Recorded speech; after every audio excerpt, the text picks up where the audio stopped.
இலங்கையில் கடந்த சில தினங்களாக நீடிக்கும் கடும் மழையால் மட்டக்களப்பு உட்பட 7 மாவட்டங்களில் 1113 குடும்பங்கள் கடுமையாக பாதிப்பு. 1300க்கும் மேற்பட்ட முகாம்களில் மக்கள் தஞ்சம். கோரளைப்பற்று தெற்கு பகுதியில் மழை அனர்த்தம் காரணமாக ஒருவர் உயிரிழப்பு. பலத்த காற்றினால் 88 வீடுகள் மற்றும் வணிக நிறுவனங்கள் சேதமடைந்துள்ளதாக அனர்த்த முகாமைத்துவ மையம் தகவல்.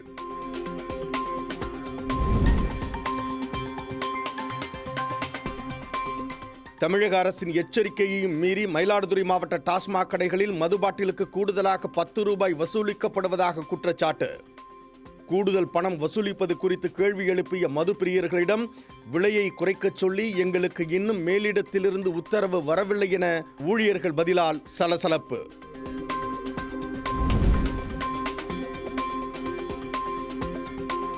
(2009) இறுதிப் போரின் போது பசிப்பிணியில் இருந்து மக்களை காத்த வரலாற்று நினைவாக இலங்கையின் வடக்கு மற்றும் கிழக்கு மாகாணங்களில் கஞ்சிவாரம் அனுசரிப்பு.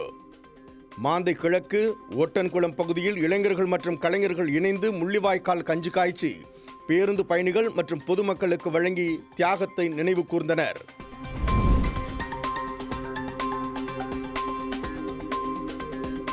ராமேஸ்வரம் ராமநாத சுவாமி கோவிலில் இலவச லட்டு வழங்கும் திட்டத்தில் சுமார் 20 லட்சம் லட்டுகளை முறைகேடாக விற்பனை செய்து 3,40,00,000 ரூபாய் மோசடி. போஷ்கார் பஞ்சமூர்த்தி தலைமையில் ஊழியர்கள் வெளிச்சந்தையில் பொருட்களை வாங்கி லட்டு தயாரித்து விற்பனை செய்தது உறுதியானதால் போஷ்கார் உட்பட 6 ஊழியர்கள் சஸ்பெண்ட். அமைச்சர் ஆதவ் அர்ஜுனா தான் தற்போது எந்த கட்சியைச் சேர்ந்தவர் என்பதை மறந்துவிட்டதை போல தோன்றுகிறது. ஆதவை போல திமுக தொண்டர்கள் கூட உதயநிதியை பாதுகாக்க இந்த அளவிற்கு செல்லவில்லை.